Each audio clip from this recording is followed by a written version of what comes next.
Okay, well, welcome to episode whatever of this strange reality show called COVID Meetings. We hope that it will not be renewed soon for another season. We hope that the ratings are dismal. I believe they are, and therefore that the show will soon be canceled at some point, and we can rejoin our regular normal routine. Um, we can all hope. Um, yeah, thank you all for being here in these continuing strange circumstances. And thank you, Shawn, for joining us. And thank you, Matt, for joining us. We're so happy to have a new city planner on board. Hey, Matt. To be with you all. Yeah. Maybe we should just say one thing about who we are, since both Matt and Shawn are new with us. So I'm Darren. Hi. I work at BYU. I teach political science, and I've been on this committee for a couple of years now, since kind of it got rolling. And Sarah, do you want to introduce yourself? Sure. Sarah Bateman. Yeah, I've been on the committee for I'm in my 4th year now since it started. And I do not work at BYU. I'm not a professor. Stay-at-home mom, 3 kids, community activist. So The heart and soul of a lot that we do. Thanks, Sarah. Quinn, do you want to introduce yourself? Yeah, I've been on the committee. I guess this is my 3rd year going on the committee, and I'm working on energy issues is what I'm starting to do this year. And I've had a great experience working with everybody. Thanks. Jeff, do you want to say hi?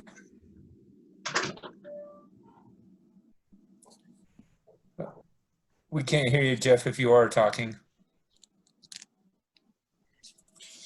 Can you hear me okay? Yes, now I can. No, we can't. Oh, no, he didn't. Okay, well, Jeff is a member of the city council. I will introduce him until he can join us more. Okay, Jeff is a member of the city council who is assigned to work with our committee, and it's been delightful to have you, Jeff, even though we haven't been able to interact much in person. Matt, do you want to say hi to us and tell us a little about yourself? Matt Taylor, been involved in local government for 18 years over, and spent most of my career in Provo. I worked for some other municipalities as well, Taylorsville, Cottonwood Heights, and it's a pleasure to be joining the Orem team. I have an interest in sustainability issues as well, and so it should be a fun assignment to help you in that. I volunteer with the farmers market in Provo, so you ever go down there on Saturday, you might run into me. Awesome, thank you. And Jason, do you want to say hi, Jason? How's it going? Good, good to see you. Everybody knows. Go ahead and introduce yourself. I've been here with the city for about 18 years, 25 years in the planning realm, I guess, but just glad to be here and represent the city, as well as Matt and Jake. So, thank you. Hey, Darren. Yeah. As a quick update, I've just talked with Paul Dunn.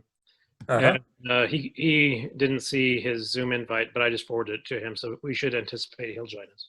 Okay, great. Oh, speaking of the devil. Oh, good. And Jake kind of helps make everything happen. So do you want to say hi, Jake, and introduce yourself? I am an associate planner here at the city. Recently graduated from BYU in city planning. Been at the city since November now. Great. Thank you. And hi, Paul. Good to see you. Hi. We have a new we have some new folks and a visitor, so we were all taking a moment to say hello and introduce ourselves. Do you want to introduce yourself and your role and what you do? Sure. So my name's Paul Dunn, and I am a biology professor at UVU. And my I guess sphere of influence on the council is looking at mostly land use sort of stuff. Great. And Jeff, you have now joined us more stably. I'm back. Yeah, can you hear me okay now? We can, yes. Okay, awesome. Thank you. Jeff Lamson, I serve on the city council, and I'm privileged to be able to serve on this committee, and grateful for all of my new friends here who have been great. So thank you. Okay, and then Shawn, save I'm sure the best for last.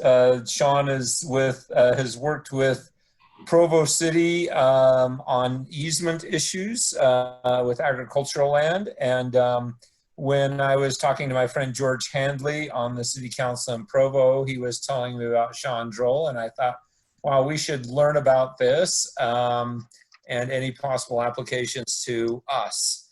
So Shawn, do you want to introduce yourself a little bit more, and then we can help us just kind of move into helping us understand your work there and how we might be of assistance.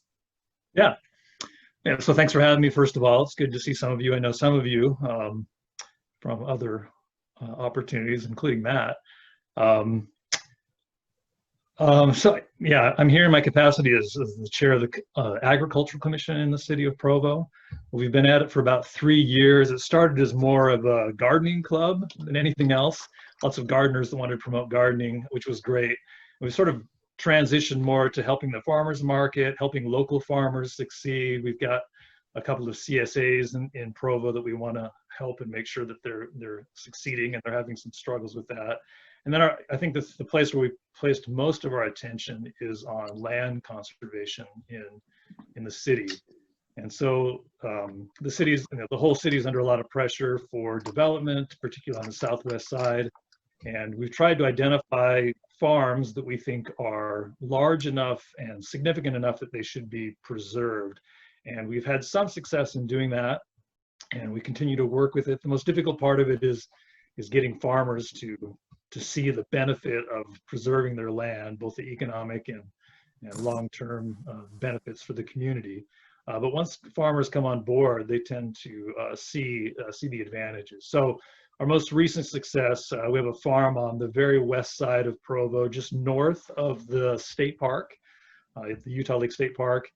It's about 37 acres, and the families wanted to do something with their land for quite some time. So 2 years ago, we started the application process. We've worked with the Nature Conservancy, who does most of the paperwork, and in fact, put a lot of money up to start on the process. We made federal applications, we made state applications, and we're successful in getting those funds and putting that land under easement. So that now those 37 acres are protected. So what we're hoping to do is to preserve almost all of the land on the north side of the river within the city of Provo. Some of it's county land. The river delta is going in out there, so that's all now under, well, that was put under easement in 2005 by the Despain family, so there are some precedents here. Just north of that, the Taylor family has placed their land under easement, so there's a good chunk there. And now that we've done one project successfully, and news gets out about the money involved, I've got 5 farming families in that adjacent area who all want to do easements as well. So we're fairly optimistic, depending on what funding looks like in the next 2 to 3 years, and who knows what COVID is going to do to that, to put those pieces of land under easement.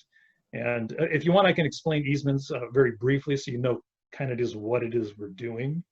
What kind of easement is it? Is it a conservation easement or an agricultural easement? Well, there's not a lot of difference between them. It just depends on what you think the land is is valuable for. The advantage of that sector of Provo is it is good agricultural land, but also people see it as being valuable as just open space, as a conservation easement. But we just refer to them as conservation easements.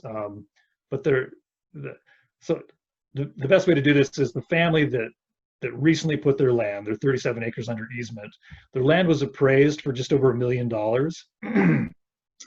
The development rights were appraised at almost $900,000, showing that there's a lot of development pressure out there. So their land is worth quite a bit of money, and most of its value is development, but they wanted to protect it. So we applied, and the state gave us $300,000, and essentially this Nature Conservancy put up $500,000, expecting that the federal government will reimburse them at some point. So the family received a little over $870,000 in their pockets, and now the land still belongs to them. They can still exclude people from it. They can still farm it. And really nothing changes for them, except they can't subdivide it. They can't develop it. And they can't, whoever buys it in the future also buys an understanding that that conservation easement runs with the land, that they'll never be able to develop it. And so that's essentially what happens, is you're buying the development rights from the farmers, and then those rights are held in trust, usually by a land trust like the Nature Conservancy, or they can be held by a city government or a state government, just depending on who put the most funding in.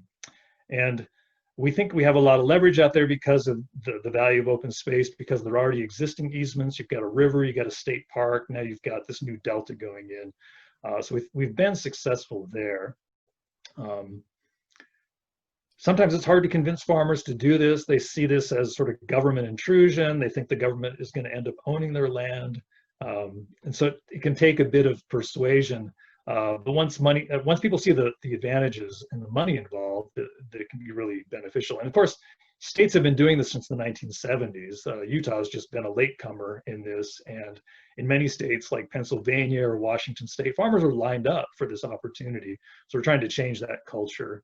And ultimately, Provo and Orem don't have a lot of land left. And what we're hoping is this sets precedent so that South County can begin to look at ways of protecting the land that's there. Because the numbers are that by 2050, half of our farms will be gone, and all of our orchards will be gone if current trends continue. And so if we don't do something, cities will continue to simply rezone agricultural land to be commercial or residential, and it simply disappears piece by piece, and it is.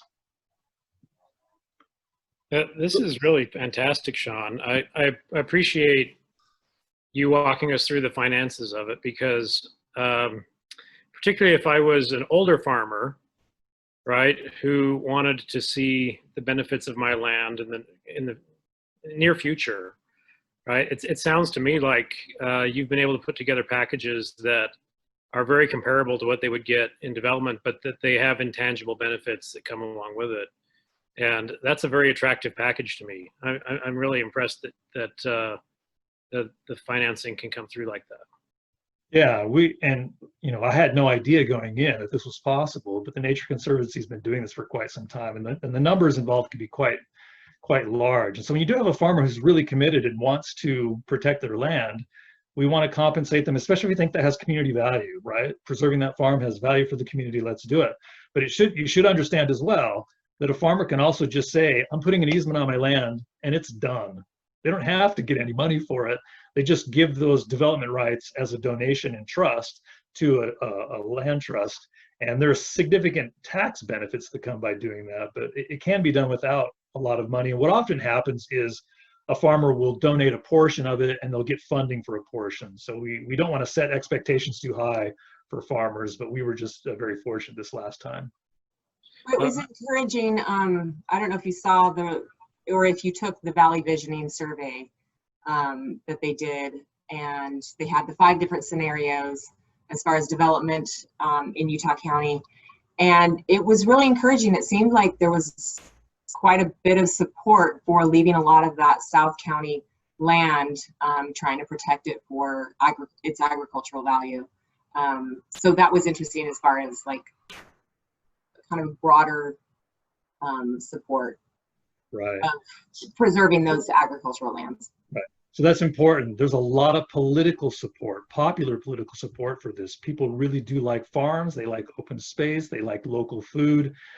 In that, I can't remember what survey it was, but it was like the Agricultural Toolbox survey. 97% of Utahns favor preserving agriculture. I mean, it's very strong, but that's not how cities see it. And so, kind of at the local level, the people with power are kind of pushing development and making farms disappear fairly quickly. But we did get quite a bit of political support. When we put in the application, I went to all kinds of different agencies and state representatives seeking support. I got letters from almost everybody, including Deirdre Henderson, who may be our new lieutenant governor.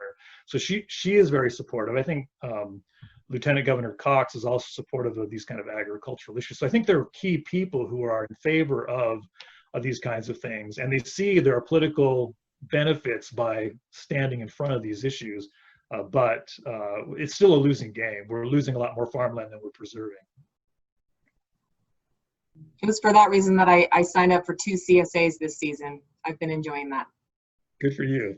Yeah, the Wilkerson farm was out here near where I live, and I mean, essentially it straddles the border between Orem and Provo, and they were going to stop doing their CSA this year.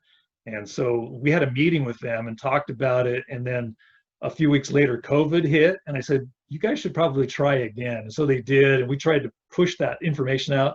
They got a lot of subscribers. So we're hoping that that kind of gives them a kickstart to keep going. So we appreciate the support. They appreciate the support. Yeah, they're one of the farms that I'm doing this. Great. Season. Yeah. I moved to Utah from Vermont, and half of Vermont is under this kind of easement. That's right. I mean, if you look at a map of New Jersey or Pennsylvania, it's just the map is just spotted with all these areas that have been protected through these conservation easements. And if you can get them before development pushes up against, then it's not terribly expensive to do. It's when you wait as long as we have that it becomes more difficult. Shawn, what is being farmed on the remaining agricultural land in Provo? Much like most of Utah County, it's hay, right? So there's mostly hay. There's some corn that's being farmed. Those are probably the 2 most significant things. But when you get South Valley, there are quite a few significant orchards as well. Are there any animals at all? Yeah, people do ranch. The Despain Ranch, which is where the Provo River Delta is being installed. Part of that, what the federal government did is they bought a bunch of land in that area to give to the Despains as sort of a transfer for the land that they took away. And he's continuing to ranch out there. And I don't know if that'll be continuing from generation to generation, but he's very motivated to put easements on the rest of his land. And so he said he's running he typically runs 200 head of cattle out there. He says right now he's down to 100 just because he's trying to get this transition in place. But, you know, we would like to protect all these open spaces, even those that maybe aren't terribly productive or even profitable right now. You know, this is a food security issue for us, that we really need to protect those lands so they could be farmed if they needed to be farmed. And some of these lands, for example, the Wilkerson farm, that's considered the best land in the state for growing vegetables. There's this section of soil that runs along the freeway from Orem into Provo and then down into Springville, all those farms in Springville along the freeway. That's excellent soil. We would hate to lose that, although it's disappearing fairly quickly. That's fantastic, Shawn. This is all very heartening and exciting. I wonder, Jason, would you be able to chime in and tell us a little bit about, you know, Orem's situation? I realize we have probably less open space left than Provo. Is that right? That's kind of what I've understood. And has Orem tried anything like this in the past, doing any kind of easements on the remaining open space or farmlands? We do have an agricultural overlay that people can do. We have a couple orchards that have that overlay protection where neighbors can't necessarily complain if, you know, they're spraying their fruit trees and things like that. On Center Street, 400 East Center Street, their orchard is on that. We do have that ability right now for orchards or farms to come in and have that protection. We haven't had a lot of people do that yet, but we do have a couple. So that is on the books. I know that the Taylor properties that are out in the southwest area are in the conservation easement. The Wilkerson I know is as well. So, I mean, we do have the ability for farmers to come in and actually get some type of protection, kind of like the county where they have the ag overlay zone. We do have that ability. So, And so those overlays are great because they protect farmers from lawsuits, but they don't technically protect the land long term. But it's an improvement. The Wilkerson land is not under conservation easement. Al Switzler owns that land, and we've talked with him. He's actually taken us out to lunch, and he would like to, but he doesn't see it happening in the immediate future. But hopefully that happens at some point. Yeah, no, it is property owner driven, the one that we have. So if the property owner decides to take it out, they can. There's no teeth as far as the city has. Once they put it in there, they themselves can take it back out. It does just protect them from neighbors complaining of, you know, insecticides or things like that. so you're kind of talking about, so there's like two different things here, if I understand. Is that right? So Jason's kind of talking about a zoning regulation, and Shawn, but an easement is different than that. Is that right, Shawn? Yeah, the easement is permanent. It's a long-term protection of the land. It can't be developed. There are other agricultural protection zone sorts of issues where a farmer can agree to continue farming their land for a period of time and they get certain tax benefits, but those run out, typically have to be renewed.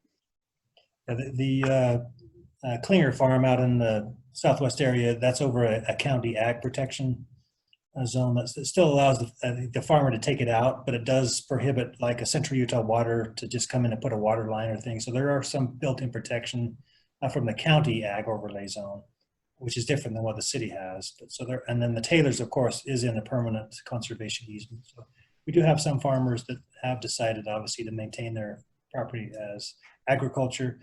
I know that Klingers are in discussion with potentially working with a city to, you know, convert a lot of that into more of a open space park or things like that to keep it, you know, continually to have open space. So we're working with them to try to do that. Right now, they're still in the county. They're not in the city jurisdiction. So. Do you know how the Taylor property that you say is under a conservation easement, how did that happen? From what I briefly talked with Byron Taylor, who's the owner, I think they donated the rights. I think for the tax write-off purposes, they didn't get any compensation, but they basically gave the rights to the conservation. I don't know who holds those right now, but that's kind of what they've done. So instead of getting, they still own the property, but the rights have been given to the conservation. Yeah, they're held by the Nature Conservancy, and the Nature Conservancy published a little kind of 2-page description of the Taylor Ranch. So I can send that to you so you can see kind of, they talk about their motives for doing so. And that's a big piece of property. It runs all the way to the lake. Yeah. Yeah, he's pretty adamant about keeping it open, which obviously he's already sold his rights. So I'd love to see that, Shawn. Yeah, if you could send it to me and I could send it around, or I think maybe you were copied on one email with the whole committee. So, I mean, I would love to open a channel of communication with people who still own open space in the city of Orem. Because, yeah, I'd like to, there may be interest in this. There may be people who don't realize options available to them. What do you suggest, Shawn? How did you start finding these people in Provo? Just networking a little bit, or did you actually go through the city somehow? A little bit of everything. It started out, we had a number of farmers on the Agricultural Commission, and so that kind of gave us connections to a number of people. And then just over time, I just began meeting. Usually it was the children of farmers who living in my neighborhood says, oh yeah, my dad owns property over here. You could go talk to him. And I get calls, just cold calls out of the blue from people just asking questions. So I think once the information starts to spread around, then you begin to make these sorts of contacts. But I've actually knocked doors. You know, I don't know if you know Don Jarvis. He's on the sustainability committee. He and I were like missionaries. We go knocking door to door and talk to people. And I think sometimes that is what it takes. I mean, there are some great orchards in Orem, you know, farmers that have been there for a long time that have these ties to the community, that have this identity in the community. It would be great to talk to them and just tell them what the options are, right? Sometimes they decide against it for whatever reason, but at least they know it's an option. And you know what most of these farmers run up against is the average age of a farmer is like 58 in the United States. They're running up against retirement. They don't have a lot of savings. And so the sale of that property for them is their retirement. But if they realize, you can do an easement and get almost as much money and still keep the land, right? And then you can still sell it if you want to. It's not as valuable. But the benefit of that, of course, is now a farmer who wants to farm that land can afford to buy the land and continue farming it. And so financially, it can make as much sense to do an easement as it does to sell to a developer. And so the important thing is just getting the information there. And then once you have a nice example where, you know, nearly $1 million is involved, then people start to perk up and want more information. Oh, for sure. That's super helpful. Thank you. Hey, Jeff, just as a city council person, I know you can't represent but what are your views of this? Well, I would love to see more open space preserved. I had the opportunity yesterday to go down to the Provo River Delta and do a little field trip down there and a tour. And they're doing that again on the 24th, if anyone would like to do that. And it's a marvelous project that is happening. And they talked a little bit about that land conservation along that corridor, excuse me, west of I-15. And you know, I think that would be wonderful if we could see more of that space protected and saved from more mega complexes. Right. So, hey, I am quite interested in the tour that you mentioned. Who offers it and how do I sign up? it's the Utah Lake Commission, and I can send you, in fact, I'll reach out to Sam Brager, who's over that. He's the gentleman that put that together, to my understanding. But we just met down there just right off of the Provo River, right by the boat harbor, and they walked us out into the middle of where this delta is going to be and the work that's going on to preserve the June sucker. And it was fascinating, you know, just what they're doing there, the vegetation that will be planted there, how there's a dike out there and how they're going to open that up so that the water can actually come in from Utah Lake. Just little streamlets that will come into the delta, and it was fascinating. And I have to agree with what Shawn is saying about the dirt down there. It is absolutely beautiful. I mean, it is the most pure, beautiful dirt you've ever seen. It's been through the process of coming from wherever it came from, the Provo River, and it's just beautiful, rich, almost black dirt.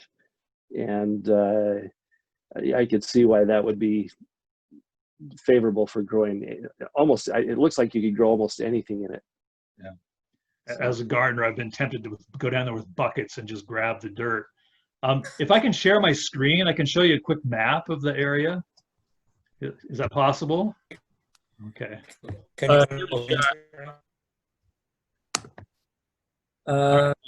Yep, there we go. All right. Can you see my mouse at all? Mm-hmm. Okay. So this right here is the Powell Slough. This is all federal land right here. These two parcels are the Taylor Ranch. So that's all under easement there.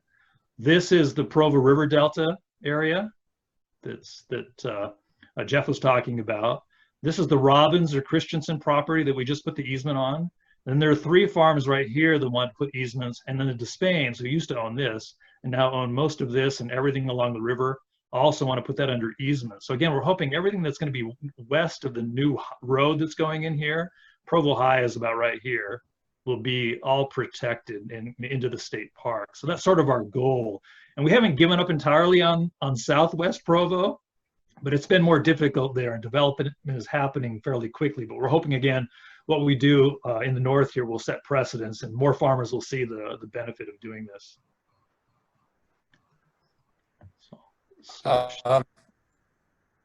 Thank you.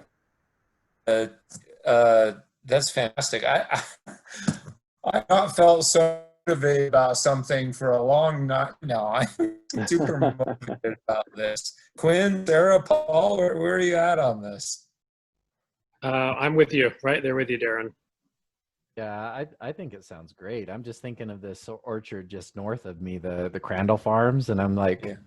I wonder if they would be interested. I go up there and buy apples all fall, you know. Well, Paul, aren't you our land guy? You could Yeah, go knocking door to door, right? I know. I need to find out more. Yeah. So my question, I had the same question that Quinn asked just a minute ago. Like, what's the process here? Like, do I have any authority to do this, or do I need to like have, you know, someone from the city be the authority? I don't know.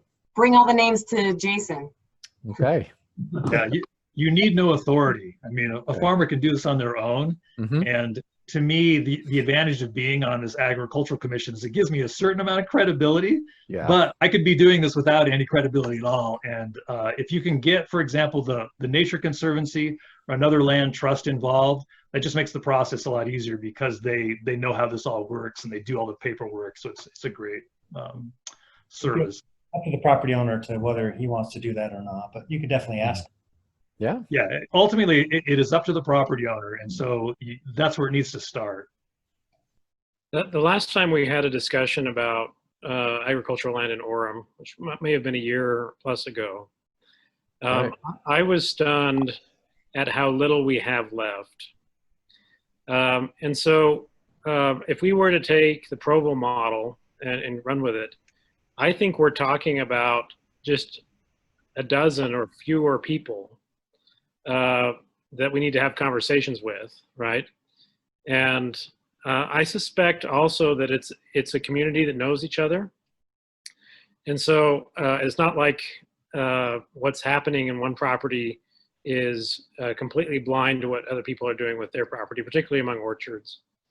And so I actually think that there's some sense of urgency, and I also don't think it's a massive project because I just don't think we have that many people that we need to work with.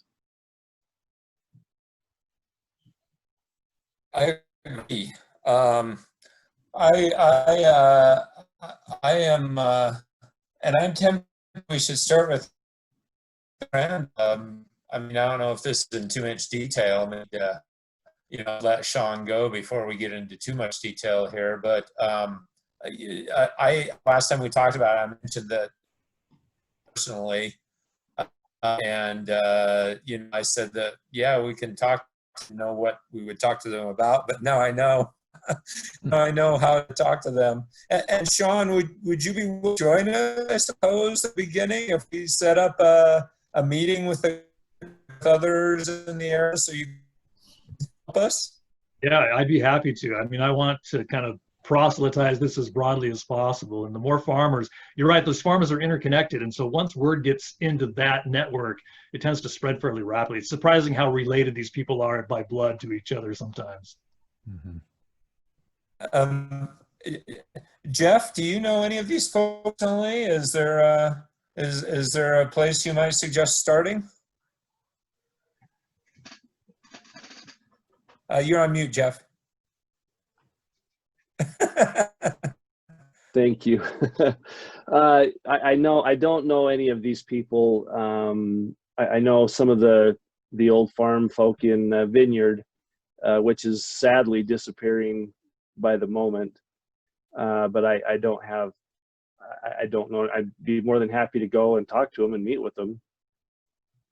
And Vineyard's something entirely different. Is that right? Then I mean, well, we could, right? We could because we're on behalf of, right? We're saying we're part of the Orem committee that gives some authority, as Shawn was saying, or some legitimacy, some credibility. But this is not a initiative. This is just an educational initiative. So I could go outside of city boundaries and more like Vineyard and talk to them too. Have you been relied on, or have you usually stayed in Provo so far? No, I'll go anywhere. And most of the families we've worked with are out in the county. They're not technically in the city of Provo. And George Hanley and I met with the family, the Smith family, that owns land up on the bench near the mouth of the canyon. And so I think they're technically, or have been outside the city boundaries, but they're also potentially interested in doing this. They have a fairly significant orchard up there on the hills. Okay. Okay. So the fact that Jeff might know somebody in Vineyard doesn't rule. We could maybe still go chat with them. So again, I don't want far into the details and take up people, especially if I have other things to talk. But I am motivated to get going on this. And if are there others who have connections we could start with, or should I just go start with the Crandalls and one that? Another excellent resource, I know Spanish Fork, that was where my internship was. I think they just finished a significant process of doing this to to the Spanish Fork River bottoms, going through a process very similar to that. If you want to reach out to the planning department over there, you could probably get a fantastic contact about what was done over there. There was also, I believe, a similar project done along Hobble Creek in Springville. Yeah, that would make a lot of sense too. Yeah. So. Okay. So we could reach out to fellow cities and see kind of some of the stuff that they're doing. Quinn gave a note, or he's saying that he couldn't hear me. Sorry if my connection's stable. Okay.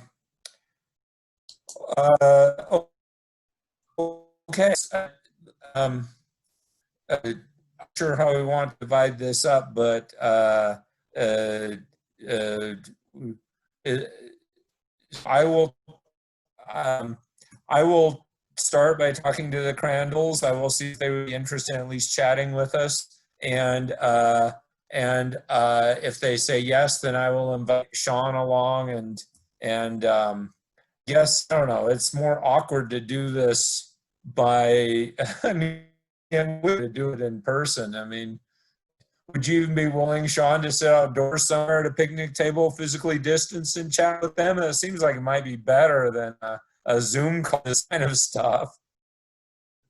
Yeah, and that's what I've done in the past, is typically met with people outside in the recent past. And so if they're willing, I'm certainly willing to do that. Okay. Well, why don't we all put this on our agenda and talk more about it, and like I say, I can start with the Crandalls and we can go from there. Paul, you're kind of our land use person, and I'm at the bit. Okay. Paul, frozen. Yeah, I didn't catch that last bit. Okay. If you want, you could call back in. If that would, I think that would be good. Then you could refresh or get a better connection. Or shut down your video sometimes helps. Yeah. Okay. I am going to my video. I'm going to thank Shawn for coming, and we will move on to other things on. How's that? Okay. Yeah, it was good seeing you all. Thanks for having me, and happy to help out in the future. Yeah, thank you, Shawn. All right. Okay. Well, that was very exciting. So do you want to give us a social media update? Sure. There's been a little bit of a glitch. I submitted one a couple of weeks ago that hasn't posted yet. There was some vacation time involved, and I think it just got lost in the shuffle. So I'll be renewing that as part of our kind of Orem Outside 2020 series. So we have had a couple people submit stories about how they're taking refuge in the outdoors a little bit more this year. And so I've I've got those kind of lined up, and it's just waiting to have those get published to social media. So I will follow back up on getting those out, and hopefully we get some more stories in, because it's just kind of fun to see families sharing how they're, you know, the kids are now enjoying going camping or whatever. So yeah, that's where the social media is right now. Thank you, Sarah, and as always, very impressive. I'm sorry about your personal loss recently as well. Thank you. That sounded really hard. Thank you for stepping in. I appreciate you guys for pushing that forward. So thank you. Well, we didn't do much, but you're But just knowing you were there helped. That can help. Yeah. Do you want to, I mean, you're also on our agenda with the education stations idea. Since you're, do you want to just segue into it? Yeah, so I have sent an email to Nathan Robinson at the library. I just sent it earlier today, just kind of suggesting maybe we can meet together and talk about a possible collaboration in looking at, so Jake got the information. Did I forward that to everybody? I can't remember. My brain is a blur. But Jake collected information from that we were wondering about existing energy projects perhaps around the city, and wondering if there were going to be any plans to put solar panels on maybe the roof of the library addition or the new fitness center. Currently no plans for that. And so in looking at the language of the grant that I was kind of thinking, connecting that to, a lot of that grant really has to be really heavy on the renewable energy portion of it. And it doesn't look like we're quite there yet. So then thinking about how can we maybe still see if we can pursue some kind of education, permanent education station. The library makes the most sense to me, but we haven't spoken with anybody from the library. But so I've reached out to him to see if maybe we can find a time to sit down together and see if a collaboration could work, if there's room in the library to place kind of a rotating display. What I'm thinking of right now is just something like every quarter we feature something different, whether it's water or air quality or gardening or outdoor space or recycling. Pick a topic, and you have one section where it's just talking about the data and charts and the science behind something, whatever the topic is. And then the next component could be what the city of Orem is doing, has done, is planning on doing to address that natural resource need or that particular area. So what the city is doing. And then third section could be what you can do as a resident or a business owner, as a kid, as a youth, whatever, different kinds of suggestions or activities, suggested activities for families to do. And then the fourth section would be some kind of quarterly activity that we had talked about planning as a committee, some kind of, outdoor connection with nature, but an opportunity to gather people and play together in the outdoors and reinforce perhaps some of these lessons that we've been featuring for the month. Take some pictures of the activities and then put those on display at the next quarterly activity when in the library or something like that, and say, hey, come join us for our next activity. This is what we're going to be doing. This is how much fun we had at the last one. And then obviously, if it were in the library, have some book suggestions, some media suggestions that reinforce whatever that idea is, that concept. So that's the general idea. I don't know exactly how that would actually look in practice because we don't have a big budget. And I don't know if the library might be might say that's a great idea, but we're already full of a lot of great ideas that we're just trying to keep up on, and or what their budget looks like. But I think it merits having a conversation. So that's where that stands. I don't know if anybody else on the committees would be interested in attending that meeting. If we hear back from them, I can let you know when we're planning on meeting, just kind of sit down together, perhaps out in the outside, and just see if there's a way that our committee and the library could collaborate on finding a permanent home for, I don't know what we call it, but for the kinds of things that we like to connect with the public about. I love the idea, Sarah. I would love it if you would invite us to that as well. Okay, we'll do. You are reminding me, I can't remember what our budget is this year. It's something like $40. Yeah. Actually, I think it's less than that, because a decent chunk of it was award money for the youth art contest, Earth Day art contest. But yeah. Is it on you? It's more like $26.50 or something. Yeah. I would just vote that we spend it so that we develop a track record of using our budget, even though it doesn't actually go for anything. We actually renewed in July, so you got a whole new allotment of $150, I think, or maybe it's $300. What was the response from, because I can't remember what we applied for as far as the budget for this year.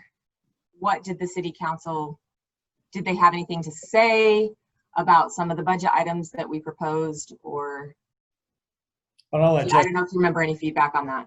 I'll let Jeff answer that, but I know that the council is pretty cautious in a lot of the budgeting that we move forward with. And so a lot of these committees were limited to what they had previously, just to allow the council a little more discretion on going forward with some of the unknowns with the pandemic. So right. A lot of people were in the same boat where they asked for some monies, but they were limited on what they could do based on the the issues that we're in right now.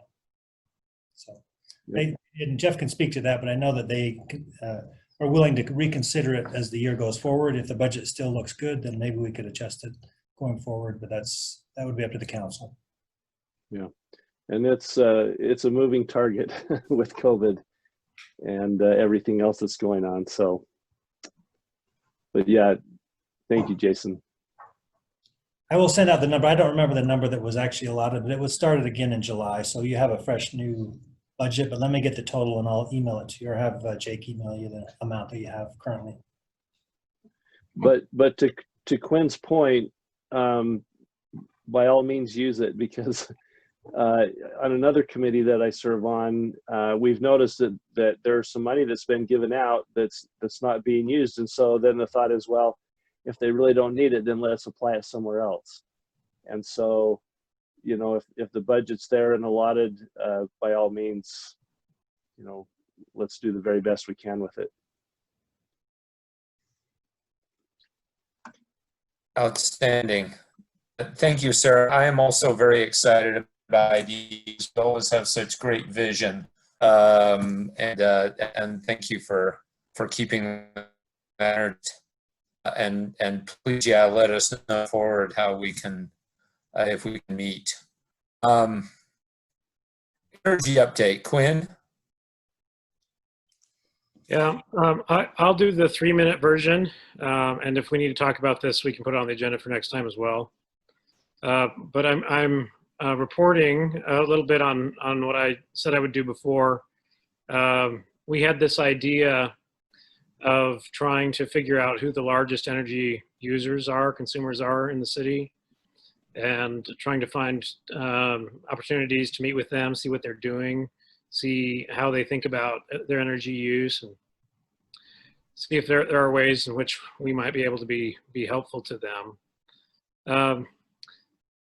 I got 2 names last time, Kathy Lewis in economic development at the city, and Michael Lang at Rocky Mountain Power. I don't know if it's the way I framed it, but I haven't heard back from either of those folks yet.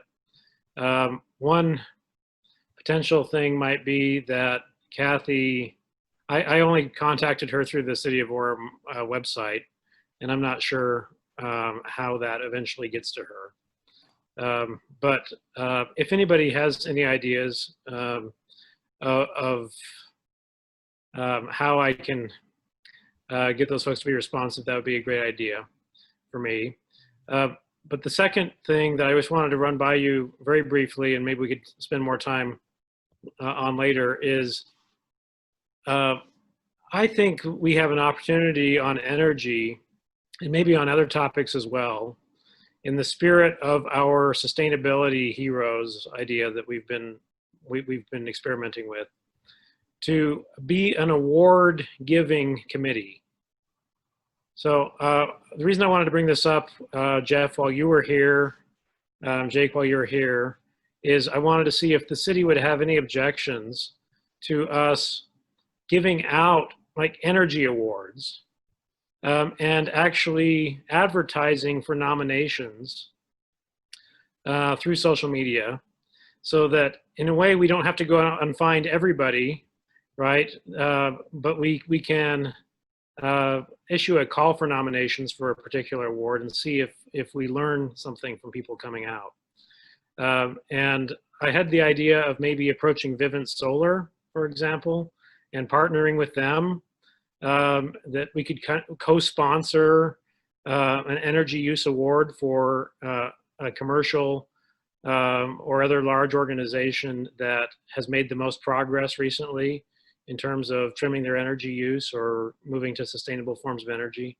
And so I just wanted to raise that as the topic for discussion, maybe next time.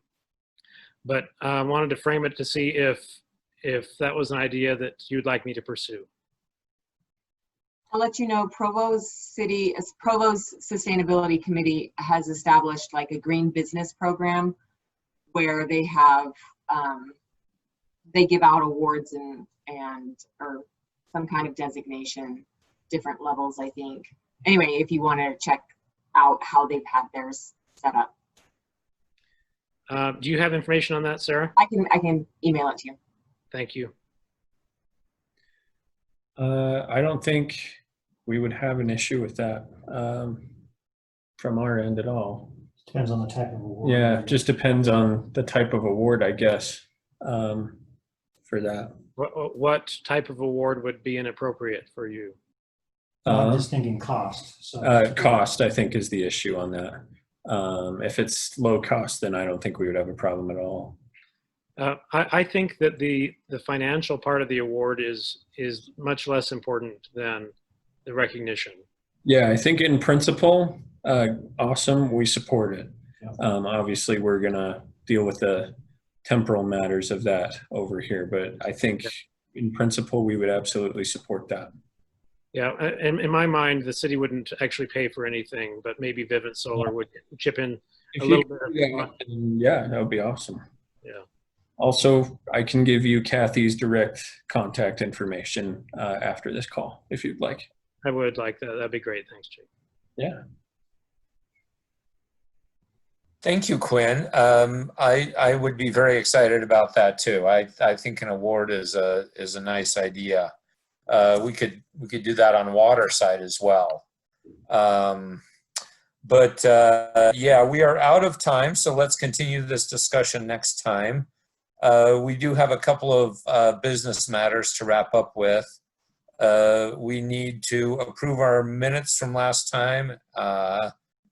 Do I have a motion to approve those minutes? I motion to approve the minutes. Thank you, Second. Sarah. I think that was Paul on the second. Yes. All in favor? Aye. Aye. Okay. No, everyone said aye, right? Yes. I abstained because I wasn't here, so I don't have good information. Unless you need me to say aye, I will abstain. You can absolutely sustain if you would like. So abstain. Abstain. That's the word. My mouth. You can abstain if you'd like to. But yes, I voted aye. Okay. Do we have a motion to adjourn? Well, I have one last just Sure, please. side thing. So I I'm pretty sure I miss about half the committee's communications because I was noticing the email that Quinn just forwarded to me that my email address is incorrect on the list. So I think it's on Jake's list that it's HERDUNN. It needs to be 2 R's, HERRDUNN @gmail.com. And so I think I miss a lot of communications. I missed the invitation for this meeting, for example. Could you send me an email, Paul? Just anything. It could be blank. Yeah, I will do that. Yeah, thank you. Good job, Quinn, for finding that and forwarding that. Yes, thank you. I was like, I thought we were meeting. I need to like figure out what's going on here. And Quinn saved the day, so thank you. Do you know his email? I have it as jrharding@orem.org. Yep. Well, Quinn just forwarded it to me, so I'll just send one right now here. So okay. Yes. Is there any other business or notes? Just on that point, I don't have Heidi's number, so I was not able to reach her. I don't know if anyone has it, but next time we see her, it might be good to get contact information for people if that kind of thing comes up again. yeah, I realized that I didn't have any of your numbers. Luckily, Heidi had Quinn's. Okay. I'll send out an updated list of everyone's contact information. I feel like that would be appropriate. Yeah, and I might have just not got that one originally because of the email address. So I just sent you the email. So hopefully that'll. That went through. I got Great. it. Thank you. Okay. Yes, Jake, that would be very helpful for you to send out the updated contact information. Thank you so much, especially now that we have Matt with us. So, great. Okay. All right then. Okay, thank you. Okay. Do I have a motion to adjourn? Yes. Second. Okay. Who made the motion? Quinn. Yeah, that was my main contribution. All in favor? Bye. Bye. Okay. No one abstained or opposed, right? You're all speaking at the same time, so it's hard to keep track. I have to vote what. We're all in favor. Thank you, Jake. Thanks, everybody. Bye-bye. Bye. Thank you.